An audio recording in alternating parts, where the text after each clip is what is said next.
तो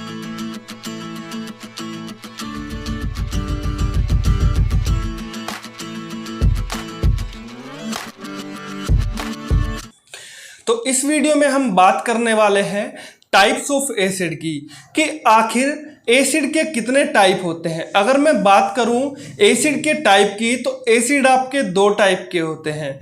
पहला होता है आपका स्ट्रॉन्ग एसिड और सेकंड नंबर पर आता है आपका वीक एसिड।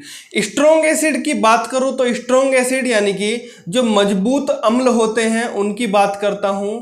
तो जो आपके कंप्लीट H+ आयंस में ब्रेक हो जाए जब उनको वाटर में डाला जाता है। जैसे जब आप कोई भी एसिड को, जैसे HCl है, HCl को आप वाटर के अंदर डाल देंगे तो HCl को वाटर के अंदर डालने पर वो H+ और Cl- में टूट जाएगा। तो यानी कि उसके अंदर जितने भी H+ आयंस होंगे, अगर वो सारे के सारे ब्रेक हो जाए, वो डिसोसिएट हो जाए कंप्लीटली इनटू वाटर, तो उसको मैं बोलूंगा स्ट्रॉन्ग एसिड।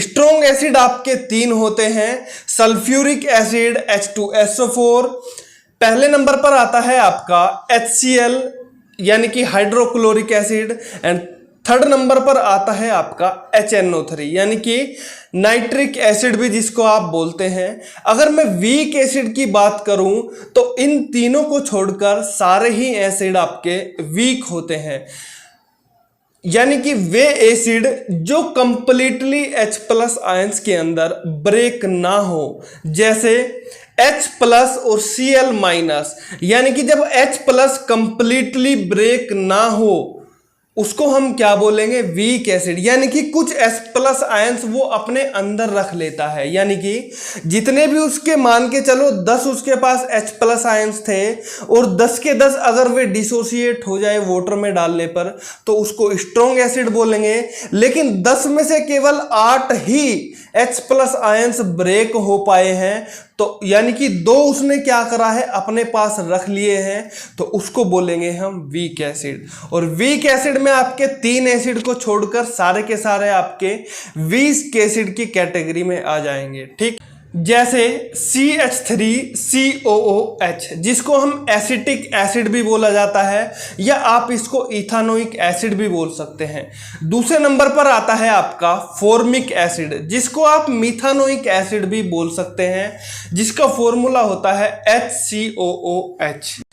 स्ट्रॉन्ग एसिड जो होते हैं वे ज्यादा रिएक्टिव होते हैं वीक एसिड के मुकाबले, यानी कि strong acid are more reactive than the weak acid. जो आपके स्ट्रॉन्ग एसिड होते हैं वे मोर रिएक्टिव होते हैं वीक एसिड के मुकाबले, क्योंकि उनके पास ज्यादा नंबर में H+ आयंस मौजूद होते हैं, because they have large number of H+ ions. जो एसिड होते हैं आपके नॉर्मल स्टेट के अंदर इंसुलेटर की तरह बिहेव करते हैं। इंसुलेटर वे होते हैं जिनके अंदर से आपकी हीट पास ना हो। जैसे अब मैं बात करता हूं, जैसे आपने देखा होगा आपकी एक हॉट वाटर बोतल होती है, या फिर थर्मस बोतल भी बोल सकते हो आप जिसको।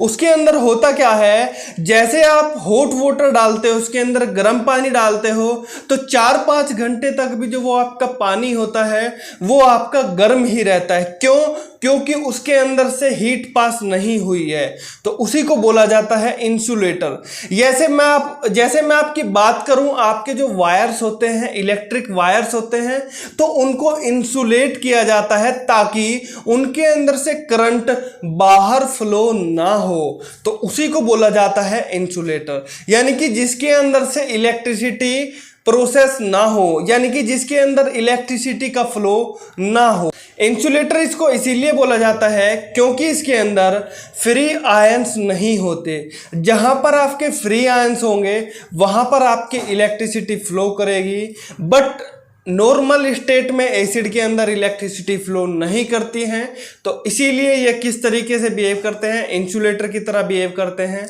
बट जैसे ही आप इसको वाटर के अंदर डाल दोगे तो ये कंडक्टर की तरह बिहेव करने लगेगा, यानी कि एक चालक की तरह बिहेव करने लगेगा। जो आपके ग्लूकोज और इथाइल अल्कोहल होता है उनको एसिड्स के अंदर हम कंसीडर नहीं करते हैं। ग्लूकोज आपका होता है C6H12O6 एंड इथाइल अल्कोहल को बोलते हैं हम C2H5OH। C2H5OH इनको जो है एसिड की कैटेगरी में नहीं रखा गया है क्योंकि वाटर में डालने पर ये H+ आयंस रिलीज नहीं करते, नहीं ये फ्री आयंस इनके अंदर होता है, तो इसीलिए जो है इनको एसिड की कैटेगरी से बाहर रखा गया है। जो आपका डिस्टिल्ड वाटर होता है उसको भी हम इंसुलेटर की कैटेगरी में रखते हैं। डिस्टिल्ड वाटर जो होता है उसको हम अश्रु जल भी बोलते हैं और इसको इंसुलेटर की कैटेगरी में इसीलिए रखा गया है क्योंकि ये इंसुलेटर की तरह बिहेव करता है because of it doesn't have free ions, क्योंकि इसके अंदर मुक्त इलेक्ट्रॉन प्रेजेंट नहीं होते हैं, तो इसीलिए हमने इसको इंसुलेटर की कैटेगरी में रखा है। तो मिलते हैं आपसे अगली वीडियो में। Thank you for watching this video.